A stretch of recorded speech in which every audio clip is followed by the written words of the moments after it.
Actually, I volunteered to go to Vietnam.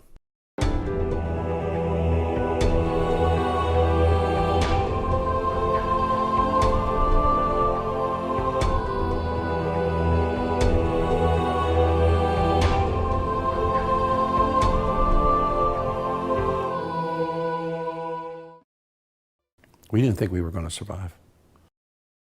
We were just going to do the best we could until we couldn't do it anymore.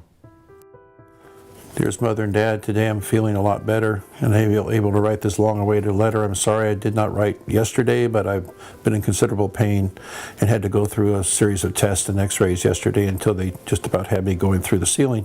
In the last 3 weeks, I've been in many long and hard battles and almost always outnumbered by the VC. To tell you a little about my job, I'm the 1st Platoon Leader in Charlie Troop, 3rd Squadron, 4th Cavalry. That is up until the 3rd of March. I had a platoon. That was the day I got hit, but I have never seen such carnage and bloodshed.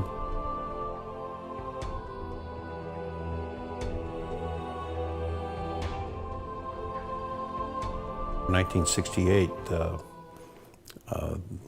North Vietnamese Army kicked off their Tet Offensive, and it was the biggest battle of the war, of the 10 years or so we spent there. And we got alerted about 1:30 in the morning that Tan Son Nhut Air Force Base down in Saigon was being overrun, and we were about 20 miles north. Went out and mounted up into our tanks and APCs and took off down Highway 1 about 2 o'clock in the morning. And we got ambushed 3 times in that 20-mile stint. It was pretty scary. And it took us about 3 hours until about 5 a.m. we hit Tan Son Nhut. So by the time we got down there, instead of having 3 troops, we basically had a little less than 1 troop left. Over 2/3 of our unit was lost in the ambushes on the way, which was that was the enemy's plan, of course.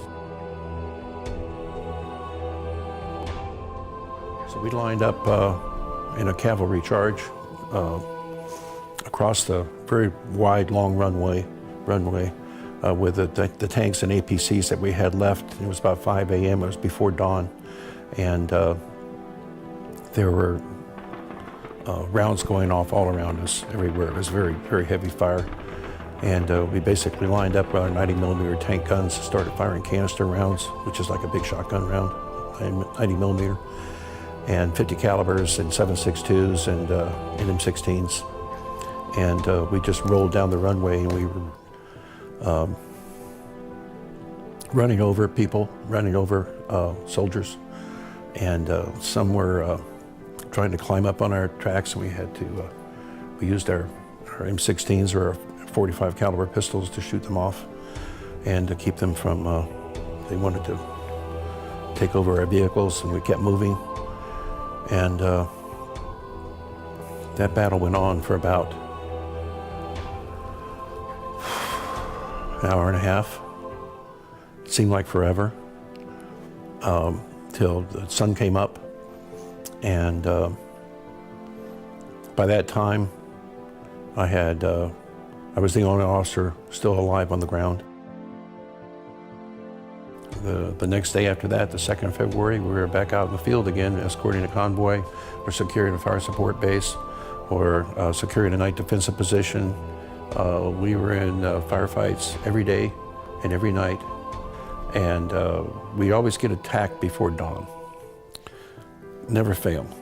We'd start out every time with one of our tracks being blown up by an RPG.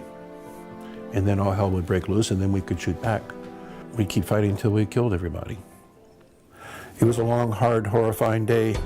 As the battle drew on, we kept picking up more and more men, heads, legs, arms, hands, pieces. All over the place. Men were plastered all over the inside of some of the APCs, and there was no way to get them out so that their family could have at least some remains. I've gotten sick many times at the sight of men dismembered and blown all to hell, and I believe I will continue to do so. is something I will never understand or become used to. I lost many good men.